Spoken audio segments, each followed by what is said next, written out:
The Pulverize Companion Druid is a real powerhouse in the mid-tier and the early late game, as Pulverize already gets most of its damage effects early on, including the shockwave aspect, the sheperds aspect, and the aspect of the Retaliation.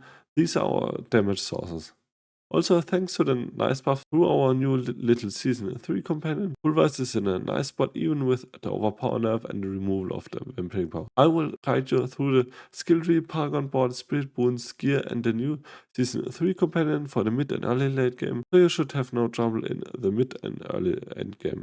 Hi guys, Angrentv with another Diablo 4 Druid build guide, and now we're gonna talk in details after a quick introduction which routes and which gear and which paragon you have to take for the Pulverize Companion Makeshift Druid. Let's start with the gear. Go for the ballistic aspect in your helmet. Also try to go for res as you want to face max res as soon as possible. After your max res, you can go for the other stats as I stated in my mobility's profile.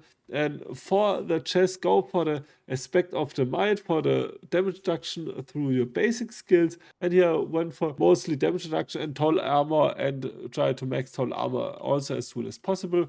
For your gloves, go for the aspect of the Orsign Horror, also for max ranks of Pulverize, and also critical strike chance and willpower and overpower damage. For your pants, go for the aspect of the disobedience, as also total armor, and try to max out your res, and you can also chunk in nice little damage reduction while insured. For the boots, go for the aspect of the quicksand, and here it is a perfect solution to max out your resistance as well. Go for maximum movement speed and resistance. When you're already on your resistance cap, go for the chest as first to drop down your resistance, then your pants, and for the last one, your boots, and then your helmet. For the weapon, go for the shockwave aspect. Try to tackle a world boss as soon as you can in World Tier 3 or World Tier 4, as you will have a high chance to get a nice max value loot from the boss. Also go for stuff for damage against crowd control.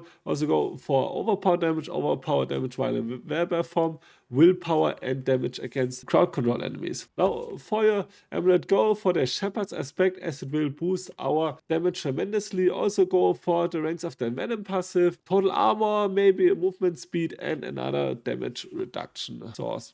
So for our ring, go for the aspect of the retaliation and try to get a max one.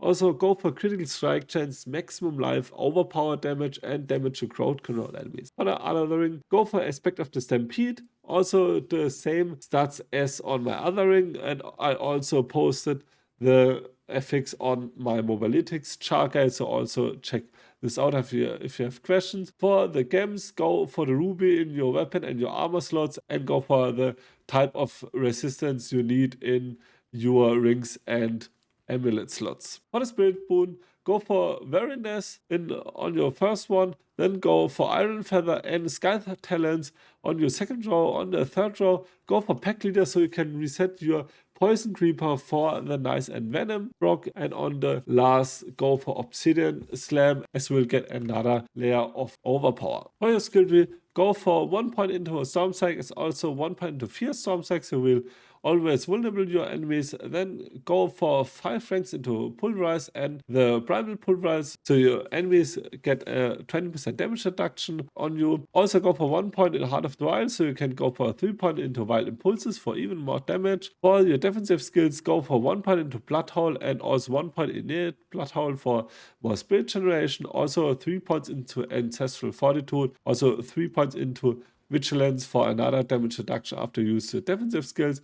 For your companion skills, go for 1 point into Poison Creeper. It's also 1 point into Brutal Poison Creeper for more crit chance against your strangled enemies. Go for 1 point into Wolves, as also 1 point into Raven, so you can go for 1 point into Brutal Raven, so you will get 2 additional Ravens for even more core skill damage.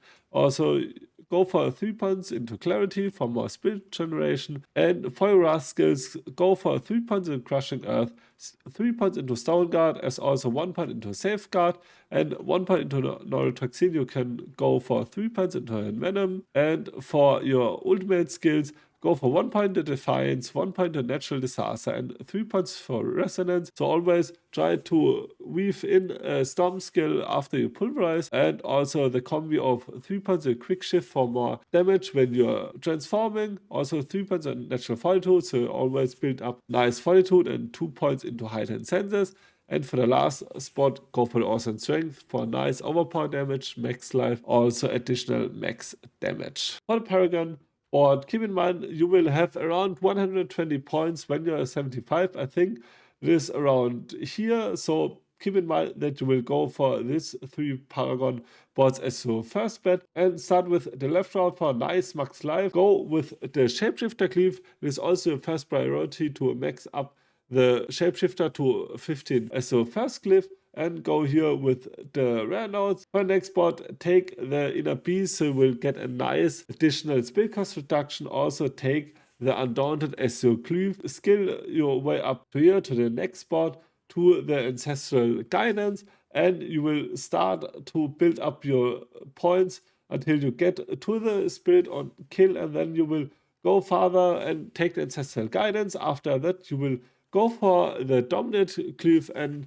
the points in here, nice core skill damage and some resistance.